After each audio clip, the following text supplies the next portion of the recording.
Welcome back to Working Thoughts. आज इस video में झारखंड कला एवं संस्कृति चैप्टर का एक पार्ट है खरवार जनजाति, ठीक है, उसको डिस्कस करेंगे। पिछले वीडियो में हमने जो है संथाल को डिस्कस किया है और संथाल जो है झारखंड की सबसे बड़ी जनजाति है, ठीक है, और इसका जो परसेंटेज है 38% है, ठीक है। फिर 2 नंबर पे कौन आता है? उरांव आता है। इसका परसेंटेज कितना है? 19.88% है, लगभग ये 20% के लगभग है यहाँ पर। तीसरी जो है वो कौन है? मुंडा है और कितना है? 14.22% है। इसके बाद क्या हो गया? 4 नंबर पे हो आ गया और 10.72% है, ठीक है। 5 नंबर पे जो आता है वो कौन आता है? खरवार आता है। यही जो हम डिस्कस कर रहे हैं वही है और इसका परसेंटेज कितना है? 2.88%, ठीक है। ठीक है ना, यहाँ तक समझ में आ गया। अब देखिए तो क्वेश्चन में क्या कह रहा है यहाँ पर? क्वेश्चन में कह रहा है कि इनमें से कौन सा जनजाति झारखंड में 5वीं सर्वाधिक जनसंख्या वाली जनजाति है? तो कौन सा हो जाएगा 5 नंबर पे? खरवार हो जाएगा, जिसका परसेंटेज कितना है? 2.88% है, ठीक है। इसका करेक्ट आंसर कौन सा हो जाएगा? करेक्ट आंसर सी हो जाएगा।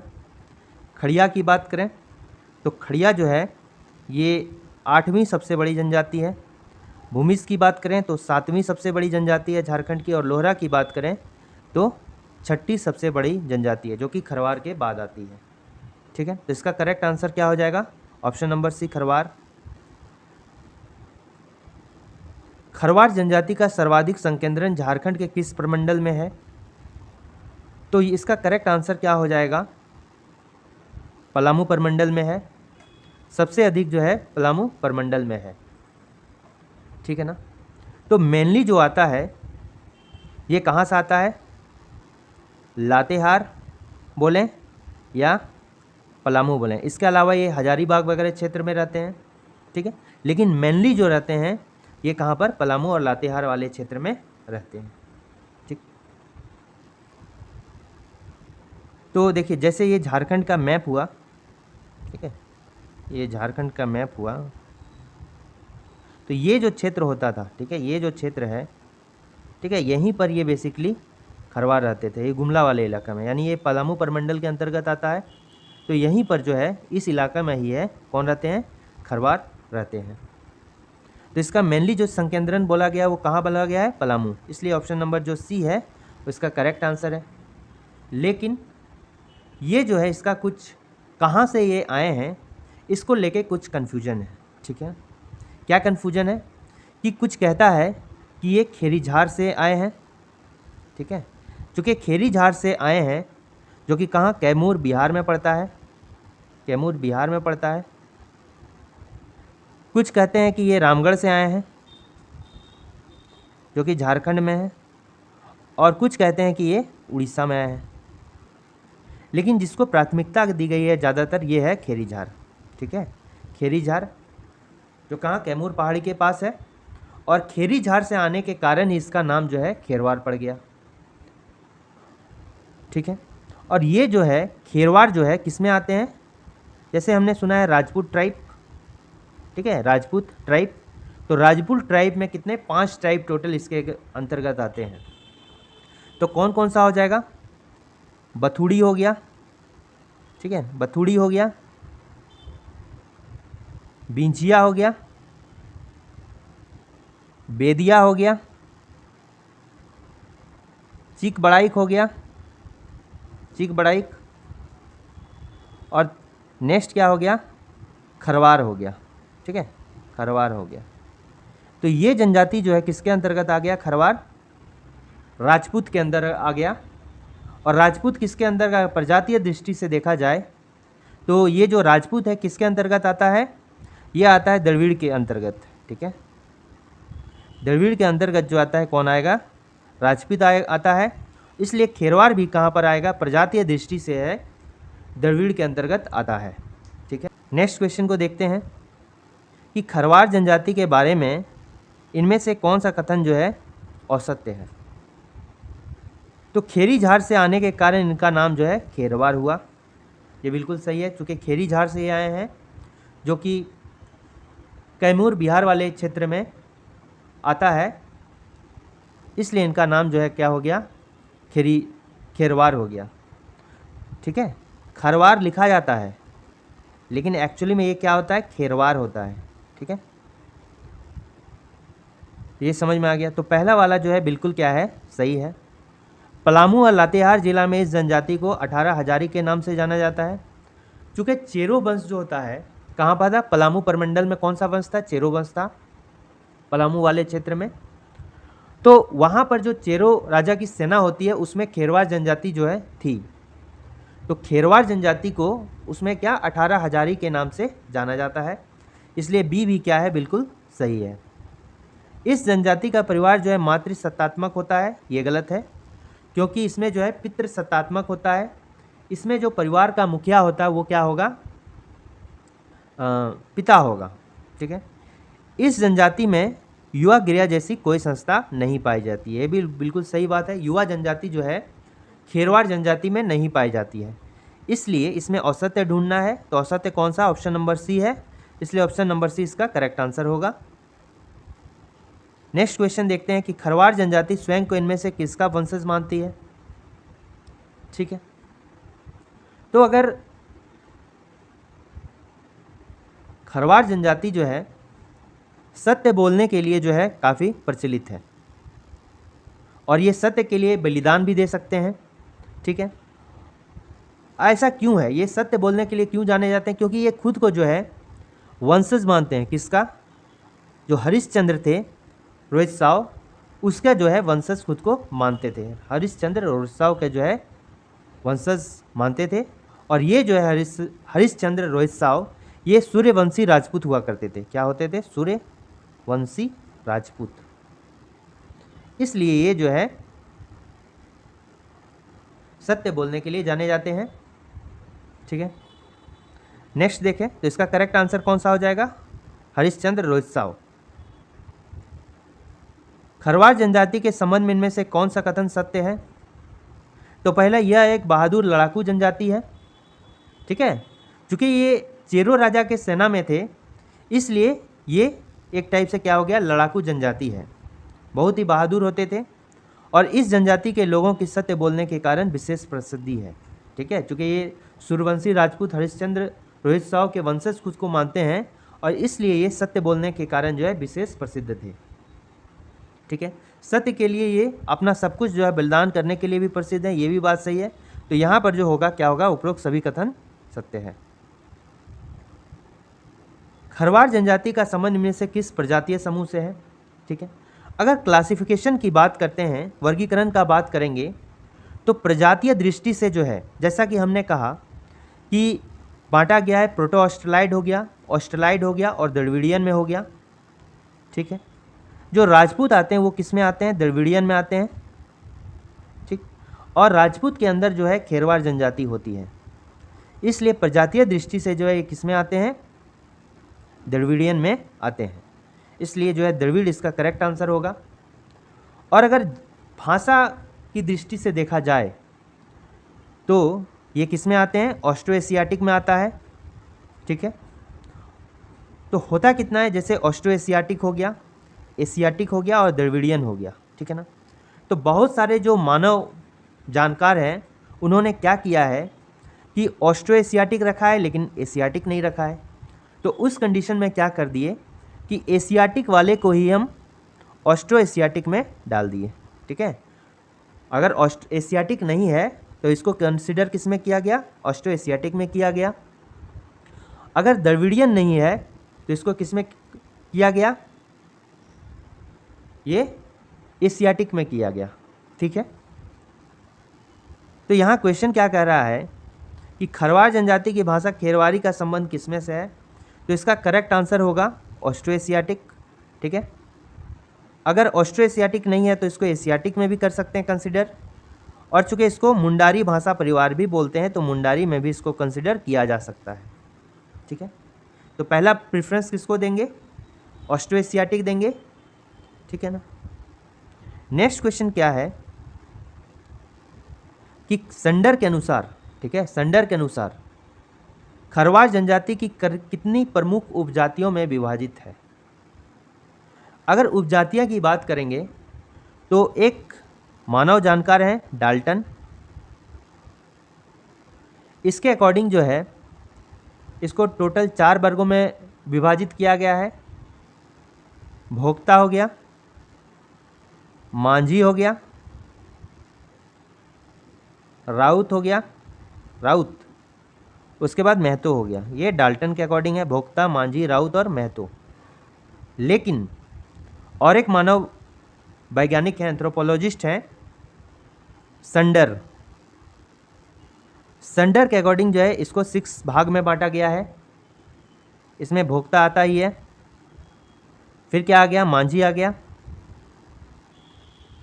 इसके अलावा क्या आ गया, गंजू आ गया, ठीक है, गंजू आ गया, फिर खेरी आ गया, फिर दुआ सदी हो गया, दुआ सादी, फिर पटबंदी, ठीक है, पटबंदी या फिर इसको घटबंदी बोलते हैं। तो ये संडर के अनुसार 6 बांटा गया है और डाल्टन के अनुसार जो है 4 में बांटा गया है। तो इसका करेक्ट आंसर कौन सा हो जाएगा, 6। और ये जो 4 बांटा गया किसके अकॉर्डिंग बांटा गया है, डाल्टन के अकॉर्डिंग बांटा गया है। तो इसका करेक्ट आंसर कौन सा हो जाएगा, option number D correct answer हो जाएगा। नेक्स्ट है कि खरवार जनजाति से संबंधित इन शब्दों पर विचार करें, ठीक है। तो क्या देखना है इसमें, क्वेश्चन क्या कह रहा है, ये सभी हैं, ठीक है। तो अगर इसको देखा जाए तो ये मंझिया हो गया, यानी कि मांझी को मंझिया भी बोलते हैं, गंजू हो गया घटबंदी, और घटबंदी को पटबंदी भी बोलते हैं, ठीक है, दौलतबंदी हो गया, खेरी हो गया, सूरवंशी हो गया। ये सब जो एक टाइप का क्या है, गोत्र है उन सभी का। तो इसका करेक्ट आंसर क्या हो जाएगा, उपजातियाँ। Option number D is the correct answer, उपजातियाँ। और खरवार जनजाति की वस्त्र की बात करें तो खरवार जनजाति जो है धोती कुर्ता यही सब पहनता है, महिलाएं साड़ी पहनती है। त्यौहार में दीपावली हो गया, दशहरा हो गया, रामनवमी हो गया, ये सभी सरहुल हो गया, ये सभी फेस्टिवल जो है मनाते हैं। खरवार जनजाति में जो है भोजन जो है 3 टाइप का होता है। तो पहले हो गया लुकमा, कलेवा और बियारी, ठीक है। ये 3 टाइम के 3 अगर डिफरेंट टाइम का जो है भोजन है। लुकमा जो है सुबह के भोजन यानी कि जो ब्रेकफास्ट होता है उसको लुकमा बोलते हैं, रात के भोजन को यानी कि डिनर को कलेवा कहते हैं, और बियारी जो है दोपहर के भोजन को बोलते हैं यानी लंच को, ठीक है, समझ में आ गया। तो इसका करेक्ट आंसर क्या हो जाएगा, ऑप्शन नंबर डी। खरवारों में सामाजिक स्तर पर निर्धारण जो होता है ये किसके आधार पर किया जाता है, ये भू संपदा के आधार पर किया जाता है, ठीक है। जो सामाजिक स्तर का निर्धारण होता है तो ज़मीन जगह के आधार पर जो है इसका निर्धारण किया जाता है। नेक्स्ट क्या हो गया कि खरवार जनजाति के बारे में इनमें से कौन सा कथन असत्य है। खरवार जनजाति में जो है बाल विवाह वर्जित है, ये जो है बिल्कुल गलत है। इसमें बाल विवाह का जो है प्रचलन होता है, मुंडाओं में भी बाल विवाह का प्रचलन होता है। और खरवार जनजाति का जो प्रमुख पेशा है वो कृषि कार्य है, ये तो बिल्कुल सही है। लेकिन ये परंपरागत रूप से जो है जो खैर का वृक्ष होता है, खैर का वृक्ष होता है उससे क्या करते हैं, कत्था बनाने का ये काम करते हैं, ये परंपरागत रूप से, ठीक है। लेकिन मुख्य अगर बोले तो क्या हो गया, कृषि हो गया। खरवार जनजाति में विधवा पुनर्विवाह को सगाई कहा जाता है, ये भी बिल्कुल सही है। और जो ग्राम पंचायत होता है उसको क्या बोलते हैं, बैठकी बोलते हैं, ठीक है। और जो इसका प्रधान होता है बैठकी का उसको क्या बोलते हैं, या तो मुखिया बोलेंगे या फिर बैगा बोलेंगे, ठीक है ना। बिहार वाले क्षेत्र में बैगा और झारखंड वाले क्षेत्र में मुखिया, ठीक है। तो इसमें जो गलत है वो क्या है, ऑप्शन नंबर ए गलत है। बाल विवाह जो है वर्जित नहीं है, बाल विवाह का प्रचलन है, ठीक है। लेकिन ये जो पुनर्विवाह बोलता है सगाई, रिजले के अकॉर्डिंग जो है ये कुछ खरवार जनजाति सगाई नहीं करते हैं, ये रिजले के अकॉर्डिंग है, ठीक है। नेक्स्ट क्या हो गया कि खरवार जनजाति में भोजन के विभिन्न नामों के संबंध में कौन सा मिलान सही नहीं है। लुकमा क्या हो गया, ब्रेकफास्ट हो गया, सुबह का नाश्ता हो गया। कलेवा क्या हो गया, ये डिनर हो गया, दोपहर का भोजन। और बियारी किसको बोलते हैं? रात के खाना, सॉरी कलेवा किसको बोलते हैं? ये लंच को बोलते हैं। लेकिन बियारी किसको बोलते हैं? ये डिनर को बोलते हैं, रात के खाना को बियारी। ठीक, इसमें जो है उपरोक्त सभी क्या है? सही है। अब नेक्स्ट क्या आता है कि खरवार जनजाति का परंपरागत पेशा क्या है? परंपरागत अगर पेशा की बात करें तो ये क्या है? खैर वृक्ष होता है, ठीक है, खैर का वृक्ष है। इस वृक्ष से जो है कत्था, जो पान में मिला के पान को तैयार किया जाता है, ठीक है, पान जो खाते हैं ना, तो उसमें कत्था जो लगता है, वो कत्था जो है खैर वृक्ष से बनाने का इनका परंपरागत क्या है? पेशा है। किसका? खेरवार जनजाति का। ठीक, तो इसका क्या हो जाएगा? ऑप्शन नंबर बी हो जाएगा। और एक इम्पॉर्टेंट देखिए, क्लासिफिकेशन में जो ललित प्रसाद विद्यार्थी के अकॉर्डिंग जो है, जो हम जनजातियों को 4 भागों में बांटा गया है: शिकारी संग्रहकर्ता, अस्थायी कृषि, ठीक है, स्थानांतरित कृषि, और एक कुशल कारीगर। तो ये जो खेरवार जनजाति है ये किस में आता है? ये अस्थायी कृषि में आता है, ठीक है, अस्थायी कृषक या स्थिर कृषि। अस्थायी कृषक या स्थिर कृषि एक ही बात हुआ, ये अस्थायी कृषक में आता है। नेक्स्ट क्वेश्चन क्या है कि खरवार जनजाति के प्रमुख देवता कौन है? ठीक, तो प्रमुख देवता की बात की जाए तो प्रमुख देवता कौन हो गया? सिंगबोंगा हो गया। जो खरवार जनजाति है उसकी प्रमुख देवता कौन हो गया? सिंगबोंगा को कहा जाता है। ठीक है, खरवार जनजाति का धार्मिक प्रधान क्या कहलाता है? ठीक, अगर इसके शासन व्यवस्था को देखा जाए तो क्या हो गया? इसमें प्रशासनिक प्रधान होता है, ठीक है, इसलिए क्या हो गया? ग्राम पंचायत हो गया। तो ग्राम पंचायत को क्या बोलते हैं? बैठकी बोलते हैं। ग्राम पंचायत को क्या बोलते हैं? बैठकी बोलते हैं। और इस बैठकी को जो हेड करता है, मतलब जो इसका मुखिया होता है, उसको क्या बोलेंगे? या तो बैगा बोलते हैं या फिर क्या बोलेंगे? मुखिया बोलेंगे। ये बैगा जो बोला जाता है ये बिहार साइड बोला जाता है, और ये जो मुखिया होता है ये झारखंड में बोला जाता है। ठीक है, 4 गांव अगर हुआ, जैसे एक गांव का एक पंचायत को मिला, क्या हो गया? गांव का पंचायत को क्या बोलते हैं? बैठकी बोलते हैं।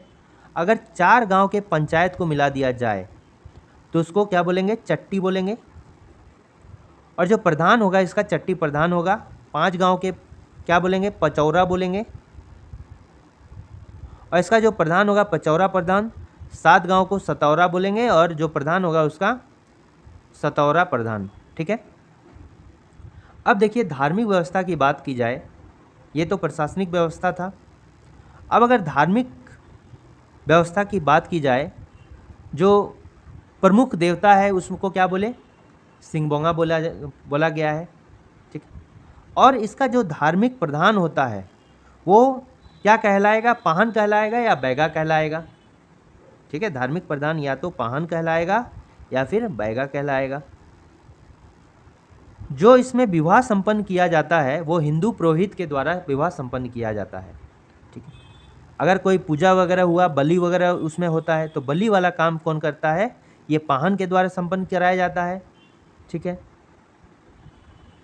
तो इसका करेक्ट आंसर क्या हो जाएगा कि खरवार जनजाति का धार्मिक प्रधान कौन है? ये पाहन या बैगा है। नेक्स्ट क्या हो गया? खरवार जनजाति में इनमें से किसकी सहायता से बलि कराई जाती है? तो बलि जो कराया जाता है किसकी सहायता से होता है? ये पाहन की सहायता से। ये मती क्या होता है? ओझा क्या होता है? ठीक है ना, तो इसका जो करेक्ट आंसर हो जाएगा पाहन हो जाएगा। और मती बोले या ओझा बोले या फिर माटी बोले, ये किसको बोलते हैं? जो व्यक्ति जादू टोना करता है। जो व्यक्ति जादू टोना करता है उसको मती, ओझा या माटी बोलते हैं खेरवार जनजाति में।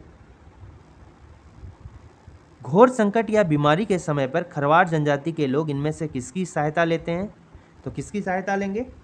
अधिकतर जनजातियों में जो जादू टोना का ही यूज़ किया जाता है, तो इसमें या तो ओझा, मती या फिर माटी का सहायता लेते हैं। माटी भी कहा जाता है। Option number A correct answer हो गया। खरवार जनजाति में जादू टोना करने वाले व्यक्ति को क्या कहा जाता है? तो जो व्यक्ति होता है उसको क्या बोलते हैं? ये माटी कहा जाता है। ठीक है, तो ये कुछ इंपॉर्टेंट क्वेश्चंस थे जो आने वाले एग्जाम्स में बहुत इंपॉर्टेंट होंगे। Thanks for watching working thoughts.